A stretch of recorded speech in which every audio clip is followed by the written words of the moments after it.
सौभाग्यशाली गुरुमुख सज्जन मंडली इसी तरह अपनी तवज्जो को सन्मुख विराजमान सुंदर सिंहासन पर सुशोभित श्री श्री 108 श्री हजूर सतगुरु दाता दयाल जी के नूरानी दर्शन दीदार में लगाते हुए एक दफा ऊंची व मधुर स्वर में मिलकर बोलो जयकारा बोल मेरे श्री गुरु महाराज की।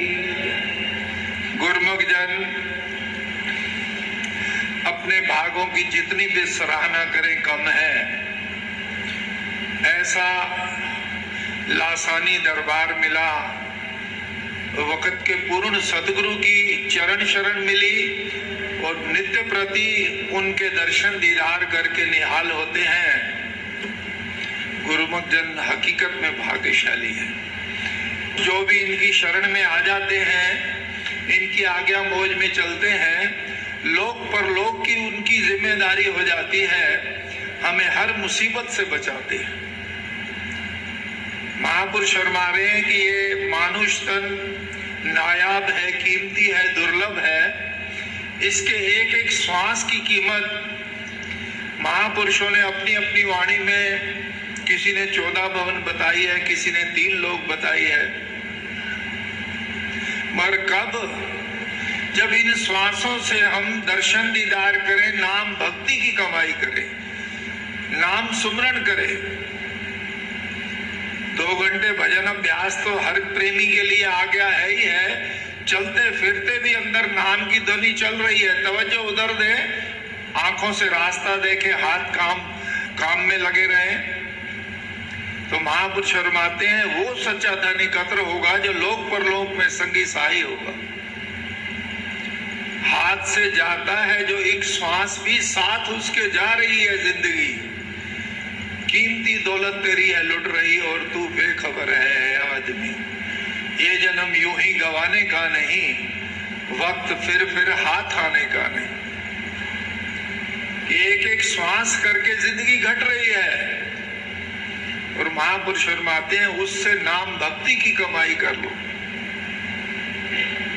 नाम भक्ति की कमाई केवल वक़्त के महापुरुष ही दर्शाते हैं वो रास्ता, वरना दुनिया में हाट बाजार में ऐसा लासानी दरबार भी नहीं, ऐसी सत्संग की घड़ियां भी नहीं प्राप्त होती। तो तुझको वाजिब है कि अपनी कदर कर और दिल में सोच कुछ है बशर। कर कमाई नेक बंदे जब तक है उम्र, वरना पछताना पड़ेगा ताहशर। ये जन्म यूं ही गवाने का नहीं, वक्त फिर हाथ आने का। महापुरुष फरमाते हैं कई युगों के बाद मानुष देही की वारी आई है। जीवात्मा को ऐसा दुर्लभ जन्म मिला है, तो वाजिब है कि इससे नाम भक्ति की कमाई कर लो। आज्ञा मौज में चलकर। सीता जी यदि लक्ष्मण रेखा के अंदर रहती तो रावण की दम नहीं थी उसको चुराने की। हम भी यदि आज्ञा मौज में रहकर नाम भक्ति की कमाई करेंगे तो फिर मन रूपी रावण कभी भी सुरत रूपी सीता को चुरा के इधर उधर नहीं ले जा सकता, ध्यान में ही लगाएगा। गुरु महाराज जी हर समय जहां भी प्रेमी याद करते हैं, रक्षा करते हैं किसी न किसी रूप में। मैं एक सच्ची घटना आप बीती सुनाता हूं। सन 1976 की बात है। बीना स्थान बन रहा था। पूज्य महात्मा परम दर्शन जी बना रहे थे। दास की ड्यूटी ट्रक पे मटेरियल पहुंचाने की थी। उन दिनों में इंडिया में सीमेंट की शॉर्टेज थी। बाजार में महंगा और थोड़ा मिलता था और गवर्नमेंट की तरफ से जो कोटा मंजूर हो जिस फैक्ट्री से, वहां सस्ता पड़ता था। तो श्री आनंदपुर दरबार को कोटा मिला मैयर में, फैक्ट्री है सीमेंट की, वहां से।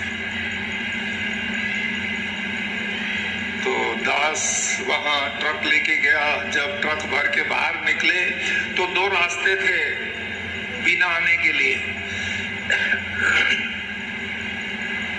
एक रास्ता वाया कटनी सागर होके आता है, वो लंबा पड़ता है, 70-75 किलोमीटर का चक्कर पड़ता है। और एक रास्ता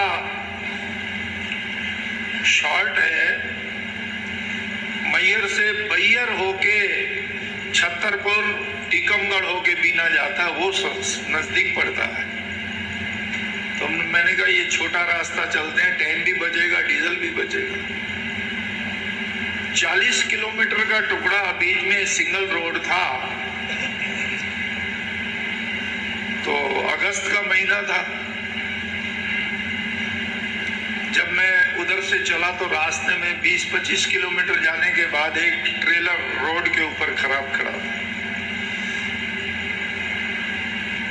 गाड़ियां एक पहिया कच्चे में उतार के गाड़ी का खाली और अंडरलोड निकल रही थी। मेरी गाड़ी में लोड भी ज्यादा था। अब धीरे धीरे हिम्मत करके वो ट्रेलर क्रॉस कर लिया। मैं ट्रक रोड नहीं पकड़ रहा था, किनारी ऊंची थी और गाड़ी सरकती थी। मैंने गाड़ी बंद कर दी। गाड़ी में छोटा सा मंदिर बना हुआ था, अगरबत्ती जगाई और भजन पे बैठ गया। अभी 10 मिनट ही बैठा था और प्रार्थना कर रहा था, महाराज जी आपकी सेवा में लगे हैं। यदि रात को बादल बन रहे हैं, बरसात आ गई तो रोड नीचे का कच्चा है, कट भी सकता है, मिट्टी सरक सकती है, आप कृपा करो इस मुसीबत से बचाओ। अभी 10 मिनट हुए होंगे भजन किए हुए, नीचे से किसी ने खिड़की खटखटाई, उठो बाबा, हम धक्का देते हैं, गाड़ी निकल जाएगी। अब मिलिट्री में और पुलिस में एक जैसी वर्दी, एक जैसी हाइट होना स्वाभाविक है। अब उन 20 आदमी थे, 20 की शक्ल भी एक जैसी थी और हाइट भी एक जैसी, मिलिट्री की ड्रेस पहने हुए थे। मैंने स्टार्ट की गाड़ी, फर्स्ट गियर में डाली, अभी क्लच नहीं छोड़ा, उनके धक्के से ही रोड पे आ गई गाड़ी। तो मैंने गाड़ी बंद करके मैंने कहा नीचे जाके मेहनताना दे दे, कुछ प्रसाद भी दे दे, इस मुसीबत से बचाया है। अब नीचे जाता हूं तो कोई आदमी भी नहीं। बड़ी आवाजें दी, हारन बजाए।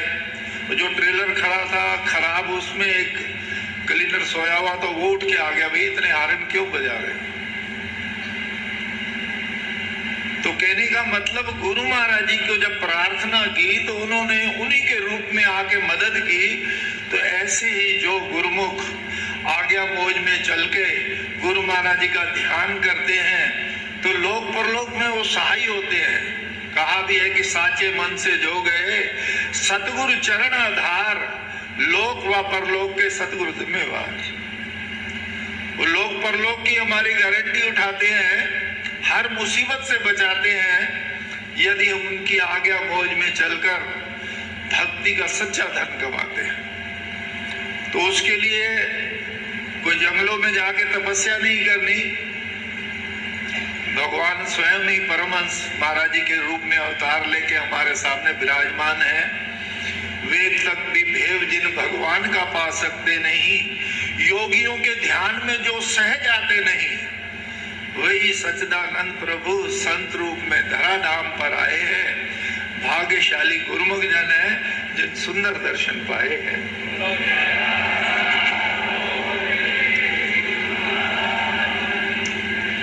महापुरुष ये नहीं फरमाते कि संसार की जिम्मेवारियों का त्याग कर दो, नहीं नहीं, माता पिता भाई बंधु काम धंधे सब करते हुए दरबार के 5 नियम निभाओ। सुबह शाम की श्री आरती पूजा नित्य से, श्रद्धा विश्वास से, और दरबार की निष्काम सेवा, सत्संग, सुमरण, दर्शन, ध्यान, 5 नियम जो नित्य नेम से, श्रद्धा विश्वास से निभाता है।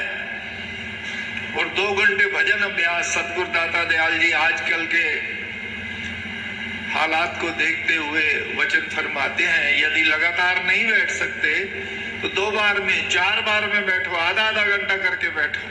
2 घंटे हर प्रेमी के लिए जरूरी है। फिर लोक परलोक की गारंटी उठाते हैं हमारे महापुरुष। दुनिया के काम भी कर बेशक, पर सुरत शब्द में लीन रहे। मन मंदिर में इष्ट देव बसे, चित ध्यान सदा लवलीन रहे। फिर गुरु कृपा से ऐदासा हो जाएगा तेरा सफल जीवन। जन्मों से भटकी आत्मा का मालिक से होगा मधुर मिलन। सजनों, इन नियमों को जो अपनाएगा गुरु महाराज जी की प्रसन्नता का पात्र बनेगा। लोक संवरेगा, परलोक संवरेगा। जन्मों से बिछड़ी आत्मा का परमात्मा से मेल हो जाएगा। ये मानो जन्म कृत हो जाएगा। बोल जयकारा, बोल मेरे श्री गुरु महाराज।